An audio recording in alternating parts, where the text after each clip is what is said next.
Bismillahirrahmanirrahim. Assalamualaikum warahmatullahi wabarakatuh.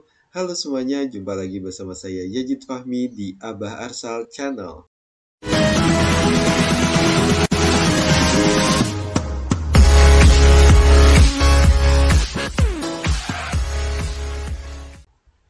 Pada kesempatan kali ini, izin kepada bapak-bapak dan ibu sekalian, khususnya para kepala sekolah dan juga pengawas sekolah, untuk memberikan bapak-bapak dan ibu sekalian sebuah video tentang penjelasan mengenai perencanaan berbasis data atau PBD. Tapi sebelum itu, bagi Bapak dan Ibu sekalian yang belum melakukan subscribe di Abah Arsal Channel, silahkan terlebih dahulu tekan tombol merah atau subscribe dan jangan lupa untuk menyalakan lonceng notifikasinya agar Bapak dan Ibu sekalian bisa mendapatkan notifikasi jika nantinya ada video yang baru diunggah di Abah Arsal Channel.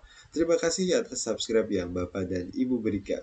Langsung saja kita membuka laman Instagram, di mana pada laman ini saya membuka laman Instagram dari Dapodik_official, yakni di mana akun ini merupakan akun resmi Dapodik tentunya.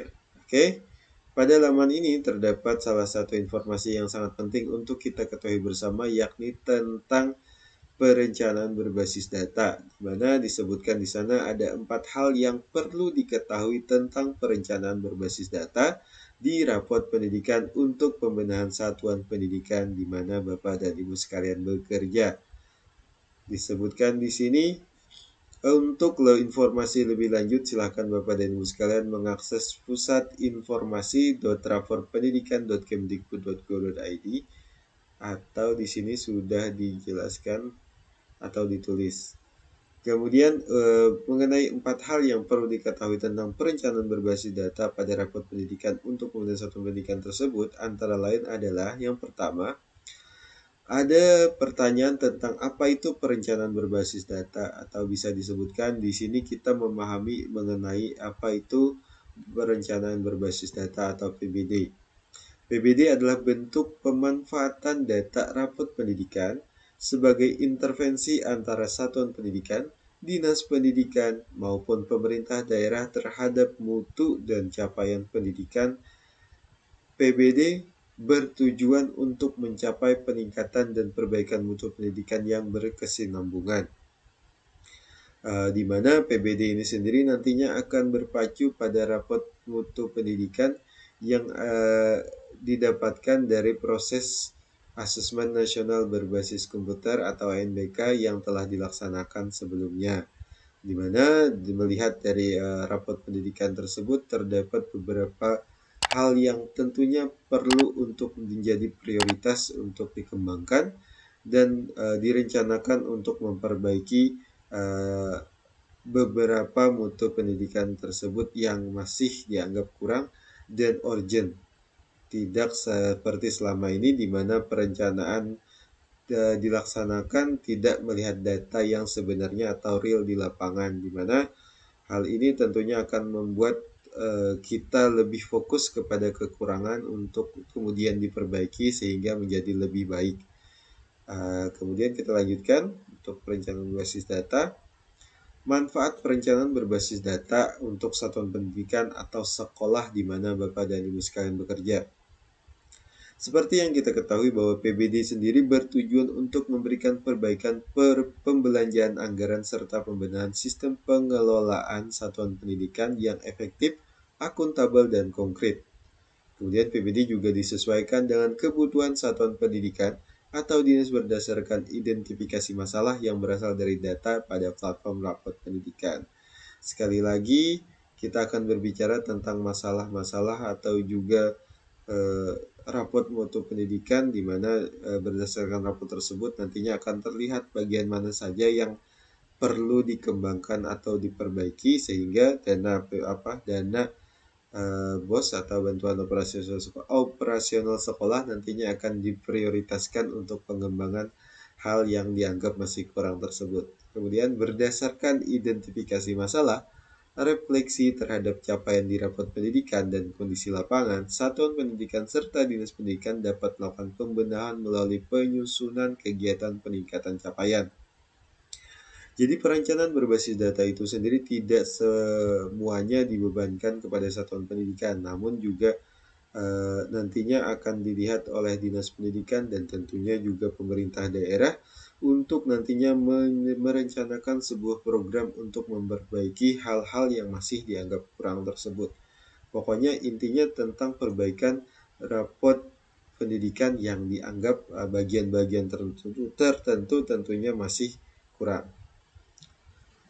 Kemudian bagaimana keterkaitan antara perencanaan berbasis data dengan rapot pendidikan?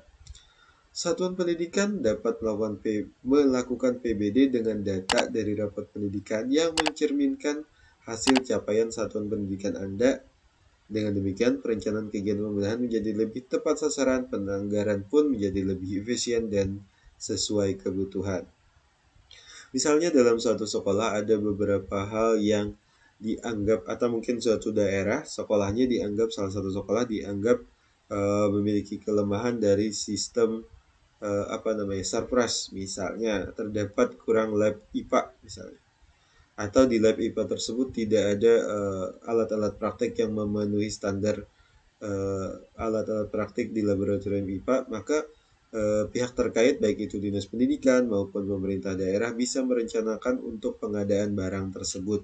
Kemudian jika dalam satu sekolah memang terdapat kekurangan dalam hal mutu GTK-nya, nantinya pihak terkait tentunya akan melaksanakan program-program yang lebih efisien sehingga nantinya program yang dianggap rapot yang masih dianggap kurang atau misalnya dalam mutu GTK tersebut bisa terpenuhi dan menjadi lebih baik dari hari ke hari dengan penganggaran yang lebih tepat sasaran dan juga tentunya lebih efisien. Dan terakhir, apakah perencanaan berbasis data dapat dijadikan sebagai dasar penyusunan rencana anggaran kegiatan satuan pendidikan melalui ARKAS? Pertanyaan tersebut dapat dijawab. Hasil penyusunan perencanaan berbasis data dapat dijadikan sebagai acuan dan referensi satuan pendidikan dalam menentukan kegiatan yang akan dianggarkan di tahun ajaran berjalan atau tahun berikutnya. Ya, seperti yang sudah dijelaskan sebelumnya bahwa nantinya hal-hal yang masih kurang nantinya akan ada dan dapat dianggarkan melalui ARKAS atau sistem yang digunakan untuk perencanaan penganggaran dana bantuan operasional sekolah yang kemudian disusun berdasarkan rapor pendidikan tersebut yang mana akan menjadi prioritas hal-hal yang dianggap masih perlu perbaikan atau masih kurang tersebut. Dan tentunya dalam yang terakhir tentunya di sini dijelaskan tentang himbauan untuk segera melakukan perencanaan berbasis data untuk membenahi satuan pendidikan di mana Bapak dan Ibu sekalian bekerja. Demikian tentang perencanaan berbasis data. Semoga informasi yang dapat saya berikan ini bisa bermanfaat bagi Bapak dan Ibu sekalian, dan tentunya terima kasih sudah menonton, dan jangan lupa untuk like jika Bapak dan Ibu suka dengan video ini, dislike aja kalau tidak suka, dan tentunya jangan lupa subscribe dan share video ini ke teman-teman Bapak dan Ibu sekalian agar semuanya bisa mendapatkan manfaat dari video ini. Terima kasih. Assalamualaikum warahmatullahi wabarakatuh.